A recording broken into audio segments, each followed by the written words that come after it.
प्रिय दर्शकों, आज के इस वीडियो में आप सुनेंगे वरुथनी एकादशी व्रत कथा और अंत में आप सुनेंगे एकादशी माता की आरती। और उससे पहले हम आपको बताएंगे इस व्रत के बारे में संपूर्ण जानकारी, यानी कि यह व्रत कब रखा जाएगा, इसके शुभ मुहूर्त के बारे में, व्रत पारण के समय के बारे में।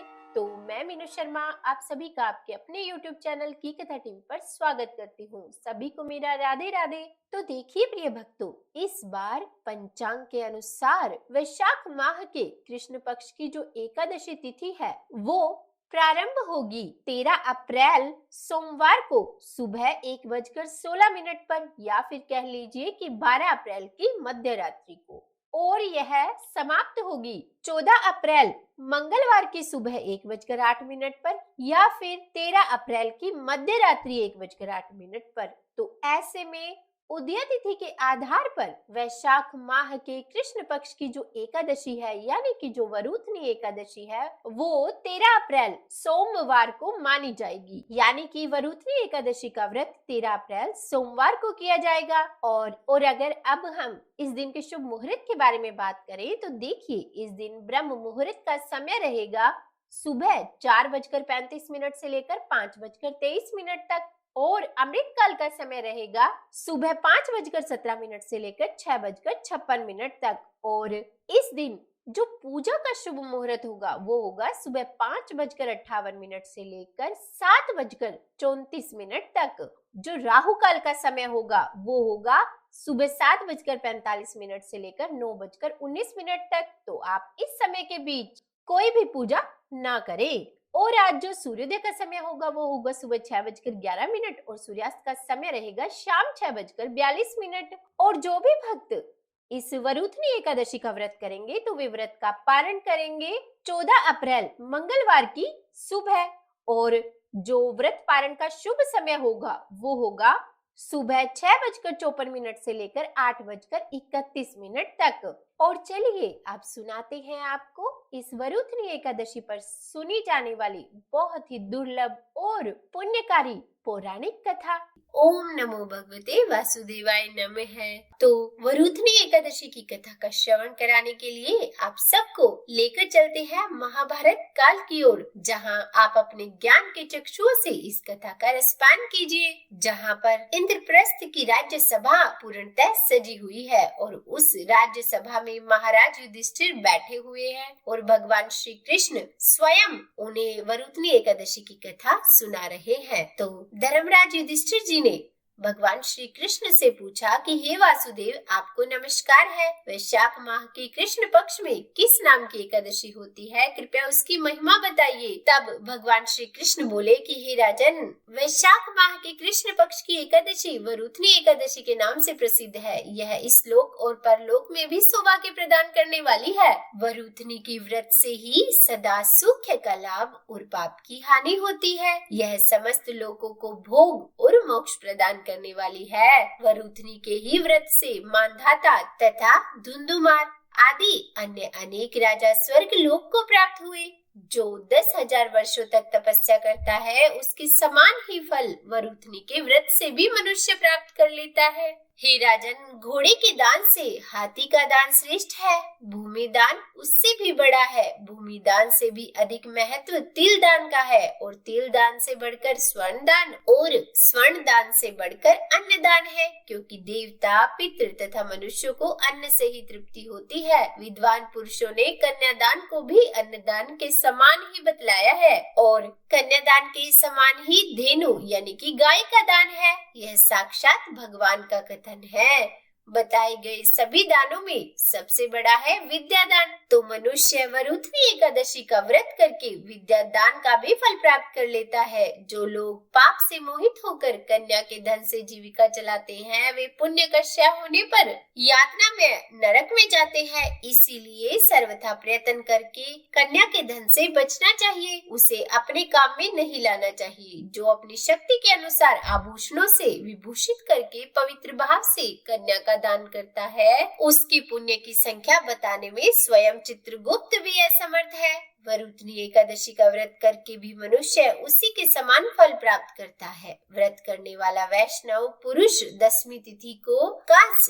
उड़द, मसूर, चना, कोदो, शाक, मधु, दूसरे का अन्न, 2 बार भोजन तथा मैथुन, इन 10 वस्तुओं का परित्याग कर दे। एकादशी को जुआ खेलना, नींद लेना, पान खाना, दातुन करना, दूसरे की निंदा करना, चुगली करना, चोरी, हिंसा, मैथुन, क्रोध तथा असत्य भाषण, इन 11 बातों को त्याग दे। द्वादशी को कांस, उड़द, शराब, मधु, तेल, पतितों से वार्तालाप, व्यायाम, प्रदेश गमन, 2 बार भोजन, मैथुन, बैल की पीठ पर सवारी और मसूर, इन 12 वस्तुओं का त्याग करे। हे राजन, इस विधि से वरुथनी एकादशी का व्रत किया जाता है और फिर रात्रि में जागरण करके जो भगवान मधुसूदन का पूजन करते हैं वे सब पापों से मुक्त होकर परम गति को प्राप्त होते हैं। इसीलिए पाप भीरु मनुष्य को पूर्णतः प्रयत्न करके इस एकादशी का व्रत तो अवश्य ही करना चाहिए। यमराज से डरने वाला मनुष्य अवश्य ही इस एकादशी का व्रत करे। भगवान श्री कृष्ण आगे कहते हैं कि हे राजन, इस महात्म्य के पढ़ने और सुनने से ही सहस्त्र गोदान का फल मिल जाता है और मनुष्य सब पापों से मुक्त होकर अंत में श्री विष्णु लोक में प्रतिष्ठित होता है। हे धर्मराज, सौभाग्य का आधार संयम है। हर प्रकार संयम रखने से मनुष्य के सुख और सौभाग्य में वृद्धि होती है। अगर प्राणी में संयम नहीं है तो उसके द्वारा किए गए तप, त्याग और भक्ति, पूजा आदि सब व्यर्थ हो जाते हैं। और फिर उसके बाद भगवान श्री कृष्ण युधिष्ठिर से बोले कि हे राजन, इस विषय में मैं तुम्हें एक प्राचीन समय की बात बताता हूँ, ध्यान पूर्वक सुनो। नर्मदा नदी के तट पर मानधाता नाम के एक राजा राज्य किया करते थे। वे बहुत ही धार्मिक विचारों के थे और दानी भी थे। हमेशा भगवान का ध्यान किया करते थे और पूजा में लीन रहा करते थे। एक बार राजा मानधाता जंगल में तपस्या कर रहे थे, तभी वहाँ पर एक भालू आया और राजा का पैर खाने लगा। पैर खाने के साथ ही वह राजा के पैर को घसीट कर जंगल में ले जाने लगा। राजा भालू के पैर खाए जाने से बहुत घायल हो गए थे, जिस कारण खुद की रक्षा करने में पूरी तरह से असमर्थ थे। तब राजा मानधाता ने अपनी रक्षा के लिए भगवान श्री विष्णु से प्रार्थना की और राजा की करुण पुकार को सुनकर भगवान विष्णु ने अपने चक्र से भालू को मारकर उसकी रक्षा की। लेकिन जब राजा ने अपना पैर देखा तो और भी अधिक दुखी हुआ। फिर भगवान को याद किया। भगवान श्री विष्णु प्रकट हुए। तब राजा ने उनसे पूछा कि प्रभु, शारीरिक और मानसिक कष्ट से कैसे मुक्ति पाई जा सकती है? और तब भगवान ने उससे कहा कि हे राजन, यह तुम्हारे पूर्व जन्म का अपराध था। अब तुम मथुरा जाकर श्रद्धा पूर्वक वरुथनी एकादशी का व्रत रखो और मेरे वराह अवतार की पूजा करो। तब इस व्रत के पुण्य के प्रभाव से तुम्हारे अंग एक बार फिर से पहले की तरह ही हो जाएंगे। और तब राजा ने भगवान को प्रणाम किया और मथुरा चले गए। वहाँ पर भगवान की श्रद्धा पूर्वक पूजा आराधना की और एकादशी का दिन आने पर श्रद्धा पूर्वक उन्होंने वरुथनी एकादशी का व्रत भी किया और इस व्रत के पुण्य के प्रभाव से उन्हें अपना पैर वापस मिल गया। उनके अंग पुनः पहले की तरह हो गए और इस प्रकार उन्हें हर तरह के शारीरिक और मानसिक दुखों से भी छुटकारा मिल गया।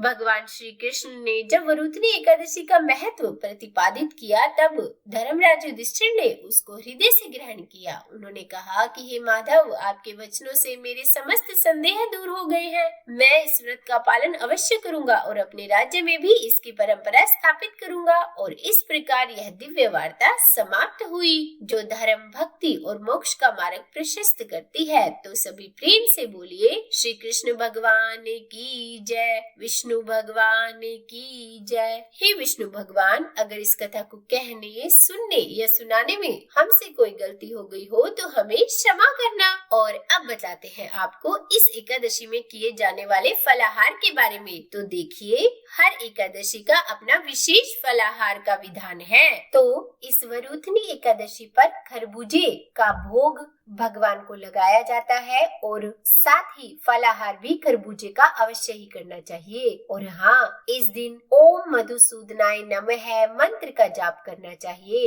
इस दिन व्रत करने वाले को चकवे की योनि से छुटकारा मिलता है। आइए प्रिय भक्तों, अब सुनाते हैं आपको एकादशी के व्रत में एकादशी माता की आरती। तो बोलिए प्रेम से, एकादशी माता की जय। भगवान विष्णु की जय। ओम जय एकादशी माता, विष्णु पूजा व्रत को धारण कर शक्ति मुक्ति पाता। ओम जय एकादशी माता, विष्णु पूजा व्रत को धारण कर शक्ति मुक्ति पाता।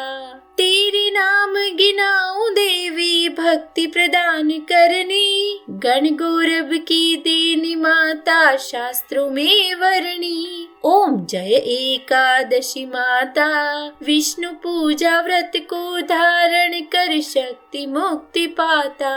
मार्गशीर्ष के कृष्ण पक्ष की उत्पन्ना, विश्व तारिणी जन्मी, शुक्ल पक्ष में हुई मोक्षदा, मुक्तिदाता बन आई। ओम जय एकादशी माता, विष्णु पूजा व्रत को धारण कर शक्ति मुक्ति पाता। पोष के कृष्ण पक्ष की सफला नामक है, शुक्ल पक्ष में होए पुत्रदा, आनंद अधिक रही। ओम जय एकादशी माता, विष्णु पूजा व्रत को धारण कर शक्ति मुक्ति पाता। नाम षट तिला माघ मास में कृष्ण पक्ष आवे, शुक्ल पक्ष में जया कहावे, विजय सदा पावे। ओम जय एकादशी माता, विष्णु पूजा व्रत को धारण कर शक्ति मुक्ति पाता।